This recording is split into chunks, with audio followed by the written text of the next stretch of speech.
চলো আজ বানাই গন্ধরাজ চিকেন, যেটা গরম ভাতের সঙ্গে খেতে কিন্তু বেশ ভালো লাগে। আর এই বর্ষাতে কিন্তু একটা পারফেক্ট রেসিপি। তো এখানে নিয়ে নিয়েছি 500 গ্রাম মতন চিকেনটাকে খুব ভালো করে ধুয়ে জল ঝরিয়ে রেখে দিয়েছিলাম। ম্যারিনেশনের জন্য 2 চামচের মতন ব্ল্যাক পেপার পাউডার, হাফ চামচের মতন নুন, আর তাতে অ্যাড করলাম গন্ধরাজ লেবুর রস, আর তাতে অ্যাড করলাম গন্ধরাজ পাতা দুটো খুব ভালো করে ধুয়ে রেখেছিলাম। পাতাটাকে কুচিয়ে তাতে অ্যাড করলাম, আর ওই হাফ চামচের মতন সর্ষের তেল। তাতে অ্যাড করলাম ওই 1 চামচের মতন টক দই, কিন্তু আমি টক দইয়ের জলটাকে খুব ভালো করে ঝরিয়ে নিয়েছিলাম। সব কিছু একসাথে খুব ভালো করে ম্যারিনেশন করে প্রায় 1.5 ঘন্টা থেকে 2 ঘন্টা মতন রেডি করে রেখে দিতে হবে।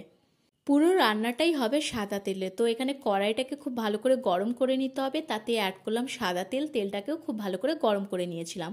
ফোড়নে অ্যাড করলাম 1 চামচের মতন গোটা জিরে, শুকনো লঙ্কা, দারচিনি, এলাচ, তেজপাতা, কারি পাতা, আর তার সঙ্গে কুচনো রসুন।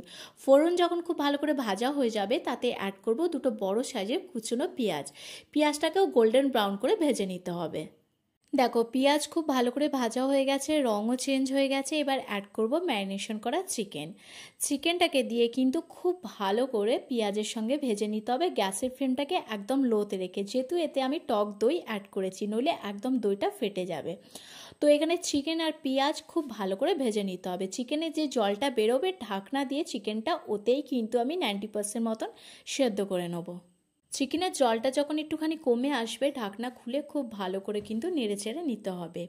তাতে অ্যাড করব 2 চামচের মতন আদা রসুন বাটা।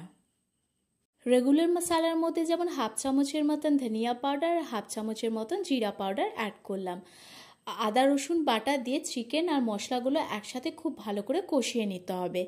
দেন অ্যাড করেছিলাম হাফ চামচের মতন রেড চিলি পাউডার। দেখো রেড চিলি পাউডার অ্যাড করতে না করতে রং একদম চেঞ্জ হয়ে গেছিলো চিকেনের। তো একসাথে খুব ভালো করে মশলার সঙ্গে কষানো হয়ে গেলে তাতে অ্যাড করব অল্প গরম জল, যেহেতু আমি একটুখানি ঝোল ঝোল রেখেছিলাম বলে ভাতের সঙ্গে আমি ট্রাই করব। তো অল্প গরম জল দিয়ে আবারও কিছুক্ষণের জন্য ফুটিয়ে দেবো। জাস্ট নাবানোর আগে ওপর থেকে চেরা কাঁচা লঙ্কা অ্যাড করব আর 2 গন্ধরাজ পাতা অ্যাড করব। ঢাকনা দিয়ে কিছুক্ষণের জন্য কিন্তু গ্যাসে রেখে দেবো রেস্টের জন্যে। ব্যাস আমাদের রেডি আজকের রেসিপি গন্ধরাজ চিকেন। তোমাদের আজকের রেসিপিটা কেমন লাগলো একবার হলেও তোমরা ট্রাই করবে, কমেন্ট সেকশনে লিখে জানিও। গরম ভাতের সঙ্গে এই বর্ষাতে জাস্ট ফাটাফাটি। চলো দেখা হবে নতুন একটা রেসিপি নিয়ে, নতুন ব্লগের সঙ্গে। ব্লগগুলো ভালো লাগলে লিখে জানিও। আসি তাহলে।